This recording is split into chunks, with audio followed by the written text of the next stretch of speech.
time.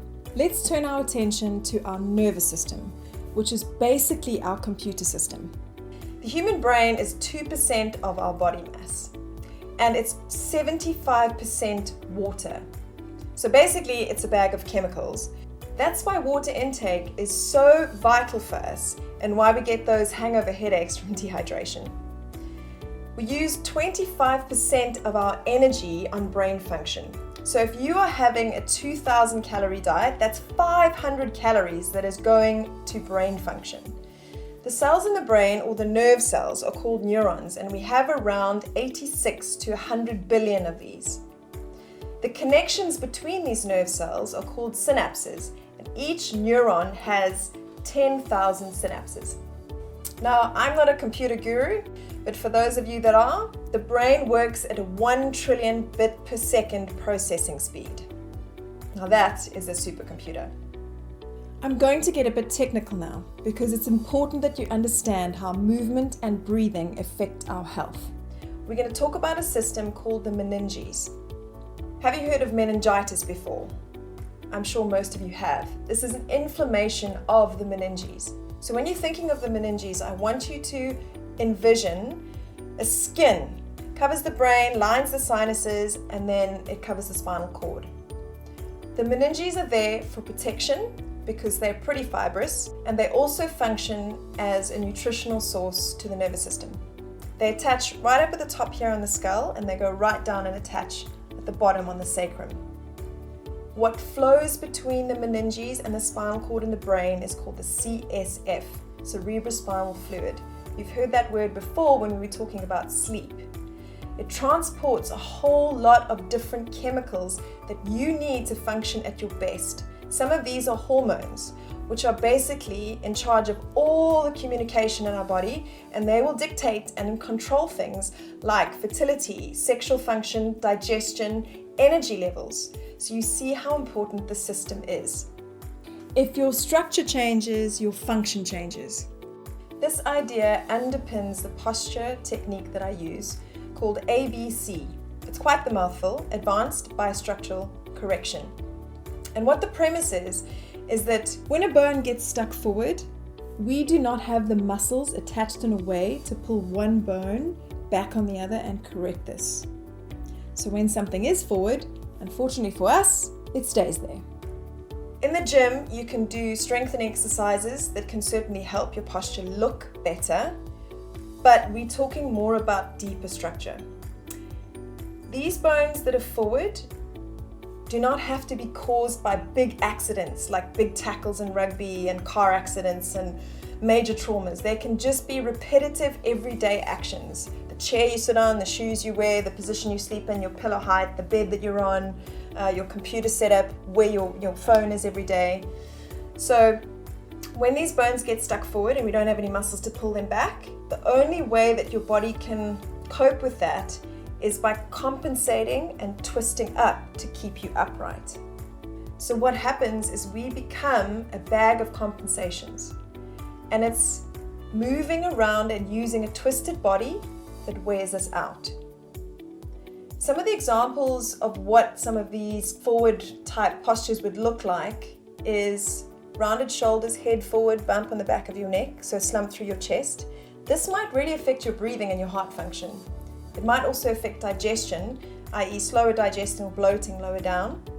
A larger sort of arch in your back will be what's happening sort of in the lumbar spine. And as a result of these bones, you will then start to twist up. And you twist up from cranial bones, from jaws, shoulders, elbows, wrists, fingers, hips, knees, ankles. Think of any joint in your body that can compensate for these bones that are stuck forward. As a result of these structural changes, you can disrupt the meningeal system. So the twists and bends and the way that your body's compensated, the meninges on the inside of the spinal canal causes some adhesions and sticky scars. These stabilize you, but unfortunately they affected the way that the brain will communicate with the rest of your body through your spinal cord and your nerves. The level of your health is directly related to the level of communication between your brain and your body. Are you beginning to see how all things are connected? What I'm going to move on to next is the brainstem. The brainstem's function is the things that we don't think about. So it's balance, blood pressure, breathing, fertility, energy levels, metabolism, immune system. Many of my clients in my office do not know about something called the autonomic nervous system. This is also a system that we are not thinking about. It's where our nerves are connected to our organs. So it's a nose, tongue, heart, lungs, kidney, bowel, bladder, you name it. And the function is dependent on the connection between the organ, the nerves, spinal cord, and back to the brain. When there's a breakdown in communication, there's a breakdown in health. Structure equals function. This is why posture is so important, because your posture is your structure. If you look at somebody from the side, you should have 3 gentle curves, one in the neck, one in the mid-back, and one in the lower back. And from the front, you should be generally straight. The hard bits are protecting your nervous system. Remember, your skull protects your brain, and your vertebrae individually protect the spinal cord and then the nerve roots coming out to a degree. The pelvis also protects some of your organs. When you're born, your skull is really soft, and as some of you might know, the birthing process is really traumatic. So 90% of babies are born with a twist or a compensation. I would really support you getting your newborn and getting yourself checked, because you can prevent things like sleep issues, digestive issues, you can improve the immune system. An interesting fact here for you is that 90% of the energy output of the brain is used relating to the physical body to the gravitational field. So what that means is the more twisted up your body is, the harder your body works, and the less energy that's available for creativity, immune system, focus, and metabolism. Now is the time to invest in your health. You can never start too early, and you can never start too late. My youngest client is a few days old, and my oldest client is 91. ABC is the best method that I have found thus far in my 15 years experience. Here are some examples of some before and after pictures that we have in our office, showing some awesome results. It's worth talking about the body as one synchronous unit.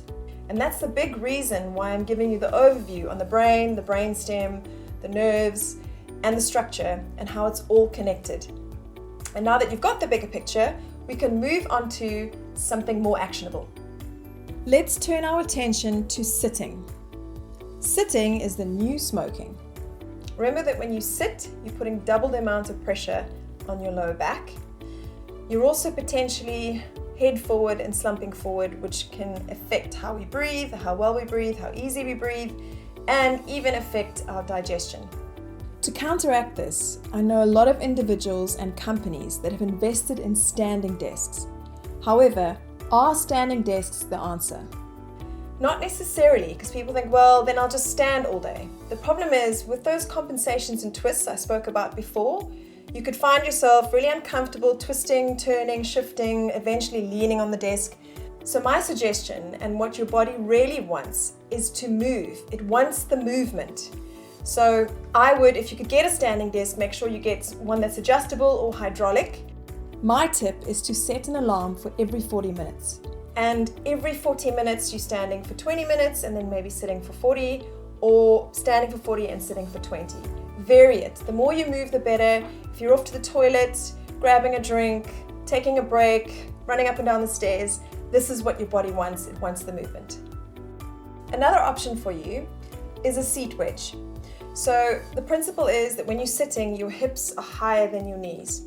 And what this does is this props you up, so with less muscular effort, you are more upright, you're getting a better breath in with less effort, which then means you can focus for longer, and at the end of your day, you could even have more energy.